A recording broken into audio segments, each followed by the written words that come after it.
Le Conseil de ministres d'hier a modifié la définition des circonscriptions administratives dans tout Madagascar. 149 nouvelles communes seront créées ainsi que 5 Fouktani. Le stock de carburant est suffisant pour le long week-end pascal. Les distributeurs de la capitale ont augmenté le volume d'importation de 25% pour ces 3 jours fériés. Et enfin, un commando d'islamistes somaliens a pris d'assaut hier à l'aube le campus de l'université de Garissa. L'attaque a duré près de 16 heures. Au moins 147 personnes ont été tuées et 79 blessées.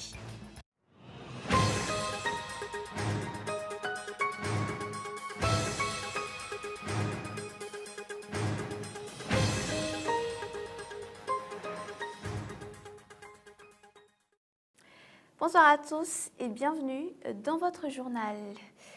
Jour J-1 du week-end pascal, il est de rigueur de connaître les prévisions météorologiques. Indas B est la seule destination où il y aura de la pluie selon les prévisionnistes. Il fera beau à Tirabé, Impé, Fiantananarive, Tamatave et Majunga durant les 3 prochains jours. Une hausse de la température sera constatée à Impé, Tirabé et Matlampi. Sur le plan politique, le Conseil de ministres d'hier a modifié la définition des circonscriptions administratives dans tout Madagascar. 149 nouvelles communes seront créées, ainsi que 5 Fouktani. Désormais, Madagascar compte 117 districts, 24 préfectures et 6 provinces. Le nombre des régions est par ailleurs maintenu à 22. Sur la Cotentin. 1693 communes sont réparties dans tout Madagascar d'après le décret numéro 2015-592 promulgué le 1er avril 2015. 149 d'entre elles sont des nouvelles communes. Les communes urbaines sont réparties en 3 catégories. La commune urbaine d'Antananarivo est classée hors catégorie. Pour le reste, 8 communes se trouvent dans la première catégorie: Antsirabe, Atsranan, Nouspe, Fianaratsu, Mahadzang, Sainte-Marie, Tamatave et Tuléar. Les 67 autres sont placés dans la deuxième catégorie. Pour le cas des communes rurales, elles sont divisées en 2 catégories.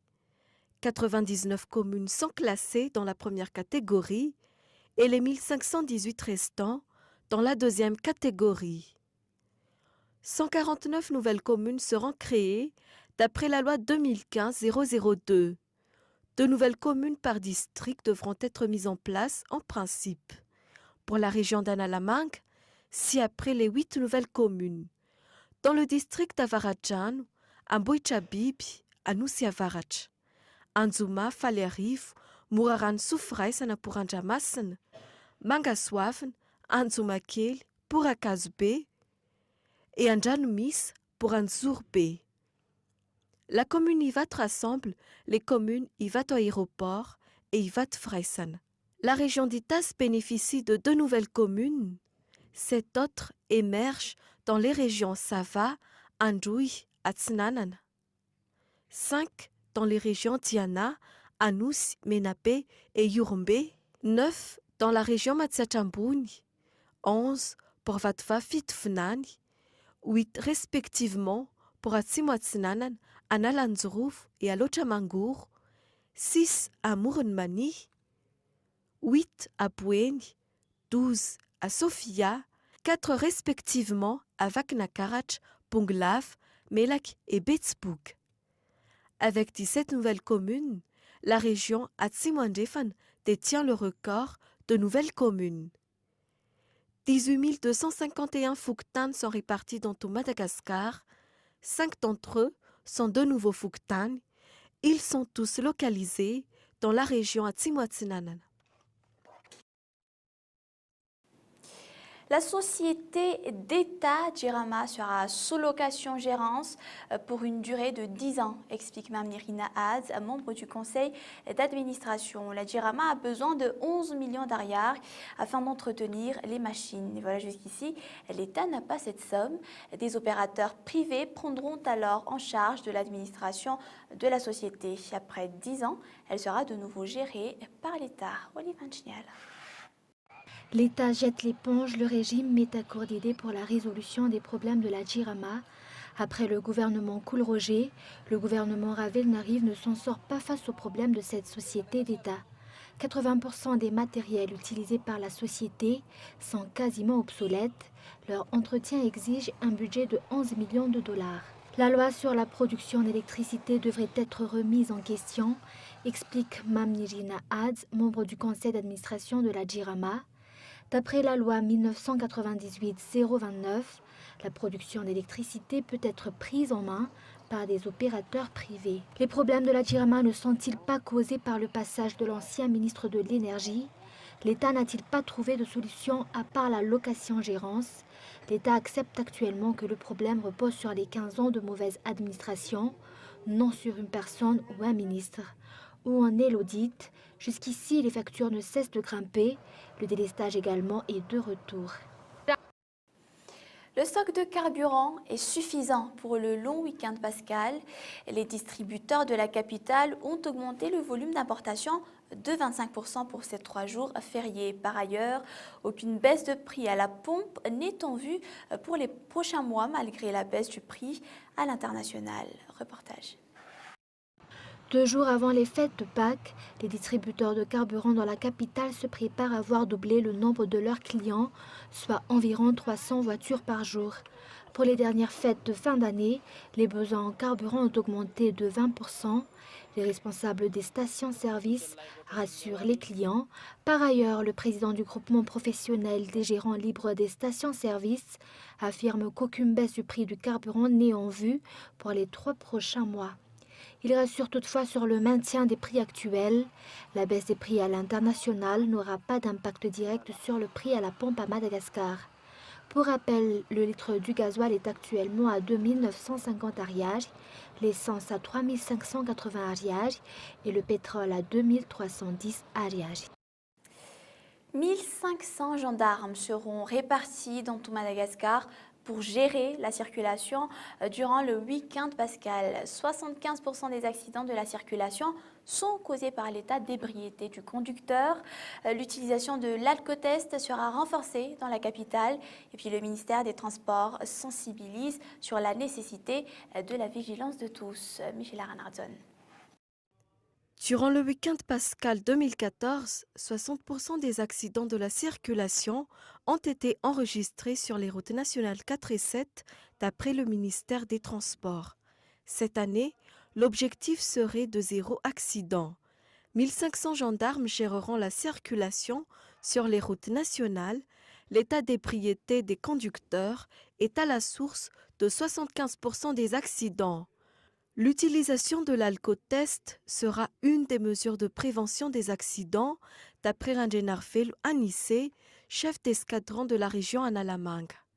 Opérationnel depuis décembre 2014, son usage sera renforcé pendant le week-end pascal. Le ministère du Transport appelle à la vigilance de tous afin d'atteindre l'objectif de 0 accident. En 2014, les accidents de la circulation ont fait 50 blessés à Antananarivo. La démolition de maisons continue dans la capitale. Il n'y a plus eu de négociations préalables. Les responsables publics ont procédé à la démolition de 2 premières maisons à Ndutapenak sur les 34 prévues ce jour. Et ces mesures sont prises dans le cadre de la prévention d'inondations dues à des constructions illégales. Gaëtan Gislav.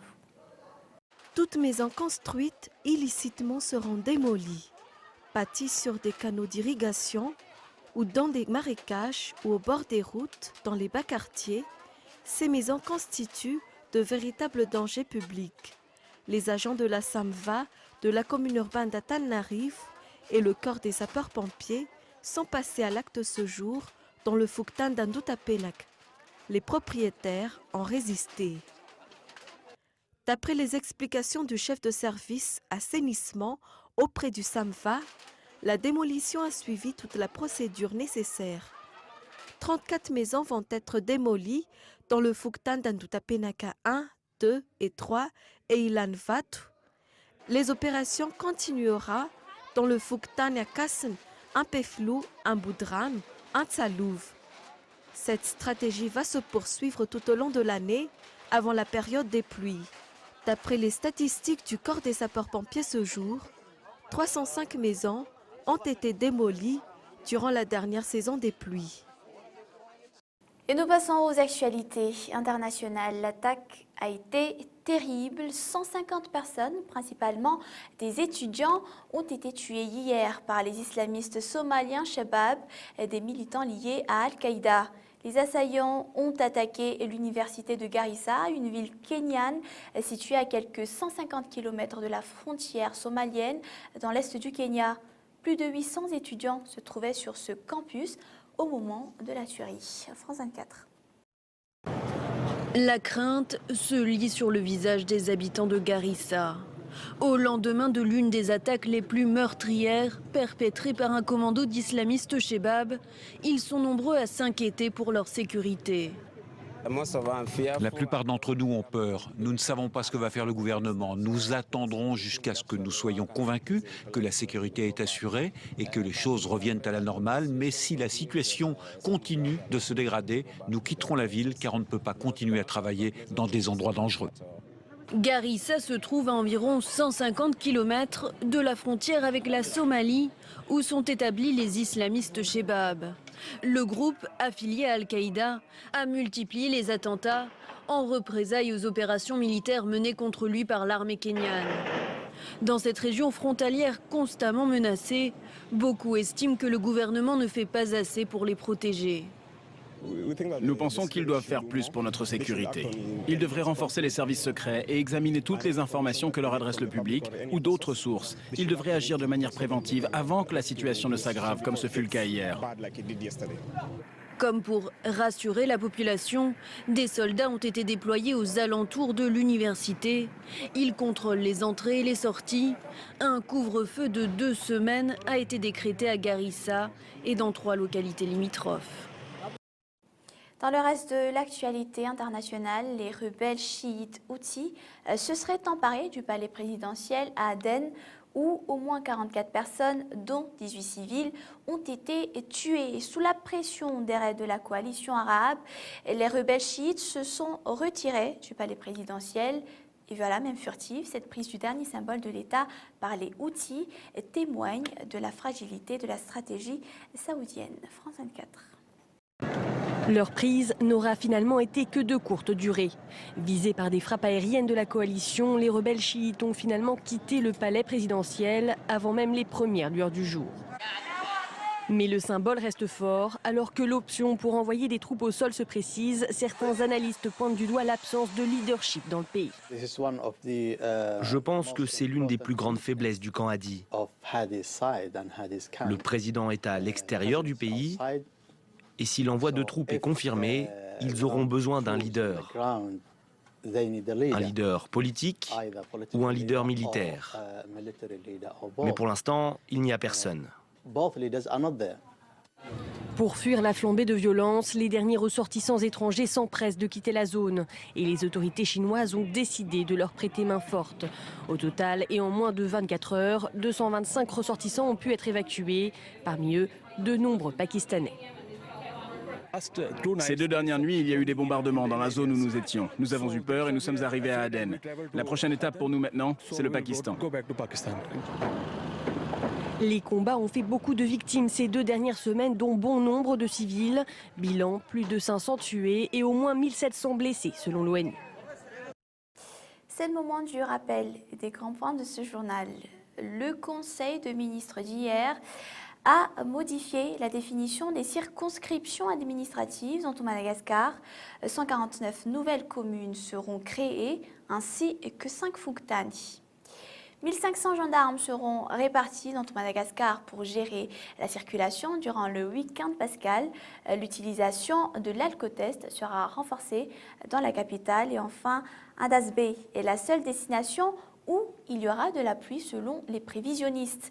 Il fera beau à Antirabé, Impef, Antananarivo, Tamatave et Majunga durant les 3 prochains jours. Voilà pour ce point de l'actualité. L'image sur laquelle nous allons nous quitter, je vous disais tout à l'heure, nous montre la démolition de ces 2 premières maisons à Ndoutapenac. Il reste donc 32 autres maisons qui y passeront également. Merci de votre attention, de votre fidélité à Cool TV. On se retrouve demain à partir de 21h15. Je vous souhaite de passer une excellente soirée. À demain.